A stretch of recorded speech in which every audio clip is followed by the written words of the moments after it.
जय माँ भवानी दोस्तों। कैसे हैं आप सब लोग। मैं शिव शक्ति से प्रार्थना करूँगा कि आप सभी लोग स्वस्थ रहें और मस्त रहें। दोस्तों, क्या आपने इस बात पर गौर किया है कि ईश्वर पर ध्यान पूजा पाठ और साधना के दौरान ही क्यों दिया जाता है।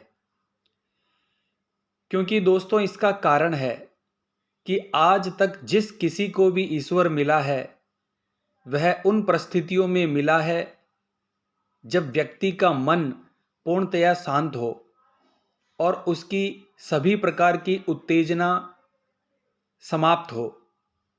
और इस कलयुग में ईश्वर के संकेतों को समझ पाना बहुत ही मुश्किल होता है।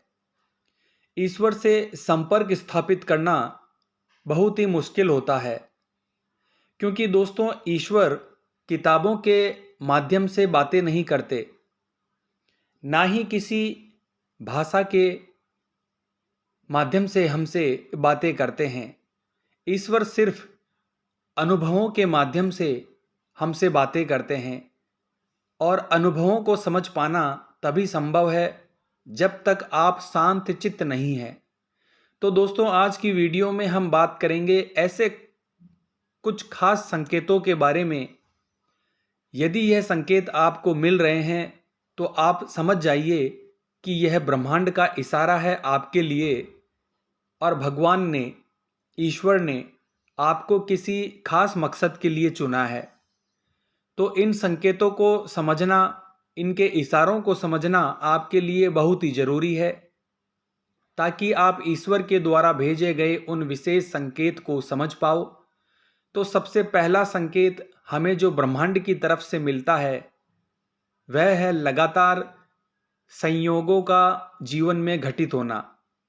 यदि आपके जीवन में कुछ खास घटनाएं बार बार घटित हो रही है तो यह संकेत है कि ईश्वरीय ऊर्जाएं आपकी ऊर्जाओं के साथ बहना शुरू हो गई है। कई बार हम इसे सिर्फ संयोग कहकर टाल देते हैं, लेकिन यह सिर्फ संयोग नहीं होता बल्कि संकेत है ब्रह्मांड के द्वारा कि आपके जीवन में कुछ विशेष घटित होने वाला है। वह अच्छा भी हो सकता है और बुरा भी हो सकता है।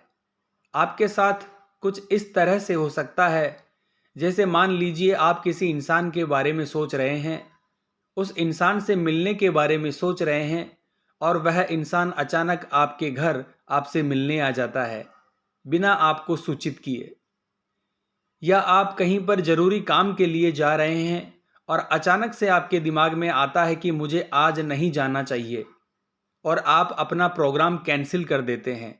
बाद में आपको पता चलता है कि वह गाड़ी जिसमें आप जाने वाले थे वह खराब हो गई है, या उस गाड़ी का एक्सीडेंट हो गया था। तो दोस्तों यह सिर्फ संयोग नहीं है, यह ब्रह्मांड का इशारा है आपके लिए कि देवीय ऊर्जाएं आपके साथ है।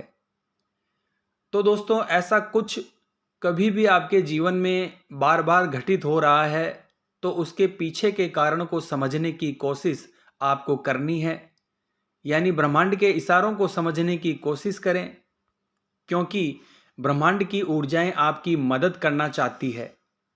दूसरा संकेत है दोस्तों किसी विशेष स्वप्न का बार बार दिखाई देना, या किसी विशेष घटना का बार बार नींद में दिखाई देना। किसी भगवान की, देवी देवता की मूर्ति, तस्वीर का सपने में बार बार आना, या किसी भी चीज का स्वप्न के माध्यम से बार बार आना, यह खास इशारा होता है ब्रह्मांड का आपके लिए। अगर किसी देवी देवता के बार बार आप स्वप्न के माध्यम से दर्शन कर रहे हैं तो आप बहुत किस्मत वाले हैं, क्योंकि यह संकेत है कि आपको ईश्वर ने चुना है कोई खास मकसद के लिए, किसी खास उद्देश्य के लिए। स्वप्न में किसी सन्यासी या साधु का बार बार दिखाई देना, या किसी दिव्य पुरुष के बार बार दर्शन होना, दोस्तों यह संकेत है हनुमान जी की कृपा और भोलेनाथ जी की कृपा के।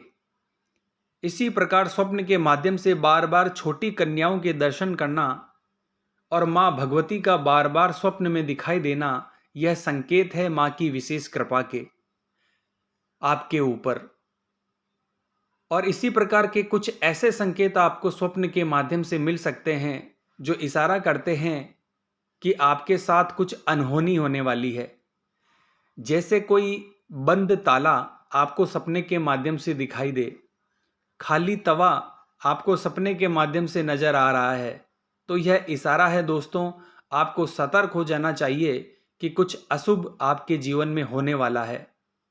तीसरा संकेत है दोस्तों, यदि आपकी पूजा में बार बार विघ्न आ रहे हैं, पूजा पाठ में आपका बिल्कुल भी मन नहीं लग रहा है, तो यह भी एक संकेत है कि ब्रह्मांड की ऊर्जा कि आपको निराश नहीं होना है। आपको अपना तपोबल, मंत्र जाप, पूजा पाठ बढ़ाना चाहिए। हताश होकर आपको नहीं बैठना है। ईश्वर की सत्ता के प्रति आपके मन में किसी भी प्रकार की शंका या संशय नहीं होना चाहिए, क्योंकि यह समस्याएं जो आपकी पूजा पाठ में आ रही है, यह दो कर्मों से हो सकती है। पहला तो यह है कि भगवान आपकी परीक्षा लेते हैं। आपके संकल्प शक्ति की परीक्षा, आपके भक्ति की परीक्षा होती है। कितना दृढ़ विश्वास आपका अपने इष्ट पर है, इस चीज की परीक्षा होती है। और यदि कोई नकारात्मक ऊर्जा आपके भक्ति मार्ग में बाधा डाल रही है, तो ऐसी स्थिति में भी आपको अपने तपोबल और साधना को, मंत्र जाप को बढ़ा देना चाहिए। और यदि ईश्वर की परीक्षा हो रही है, तब भी आपको इन चीज़ों को बढ़ा देना चाहिए, ताकि नकारात्मक शक्ति अगर बाधा पहुंचा रही है तो उसकी ऊर्जा को समाप्त किया जा सके। और यदि आपके इष्ट, आपके ईश्वर आपकी परीक्षा ले रहे हैं, तो उसमें आप खरे उतरें। और एक बार जब आप परीक्षा में सफल हो जाते हैं, तो जन्म जन्मांतर तक देवीय कृपा आपके साथ रहती है और हमेशा आपकी मदद करती है। बस शर्त है कि आप सच्चाई के रास्ते पर चलें। अगला संकेत जो ब्रह्मांड से हमें मिलता है कि मन में भक्ति के भाव ऑटोमेटिक ही पैदा होने लगे, यानी अनायास ही आपका मन ईश्वर की भक्ति की ओर झुकने लगे। किसी विशेष देवी देवता की तरफ आपका मन खींचने लगे। उनकी मूर्ति या तस्वीर को देखते ही आप भाव विभोर हो जाएं। आपकी आंखों से आंसू बहने लगे। उनके भजनों को सुनकर, उनके मंत्रों को सुनकर आपका रोम रोम प्रफुल्लित हो जाए। तो दोस्तों, यह एक बहुत बड़ा संकेत है ब्रह्मांड की ऊर्जाओं का कि आपको ईश्वर ने चुना है किसी खास उद्देश्य के लिए। और वह उद्देश्य है कि आपको भक्ति के मार्ग पर आगे बढ़ना है, अपना आध्यात्मिक विकास करना है, और जिन लोगों को मदद की ज़रूरत है उनको भी रास्ता दिखाना है, उनका मार्गदर्शन करना है। तो दोस्तों, ब्रह्मांड के इन इशारों को आपको समझना चाहिए। और दोस्तों, यह जो संपूर्ण ब्रह्मांड है, यह असीमित ऊर्जाओं से, रहस्यों से भरा हुआ है। हमारे ऋषि मुनियों ने अपने तपोबल से, अपने ज्ञान से हमें बहुत सारी ऐसी चीज़ें बताई है और ऐसा मार्ग हमें दिखाया है जिस पर चलकर हम इन देवीय ऊर्जाओं से संपर्क बैठा सकते हैं। तो आज की वीडियो में बस इतना ही दोस्तों।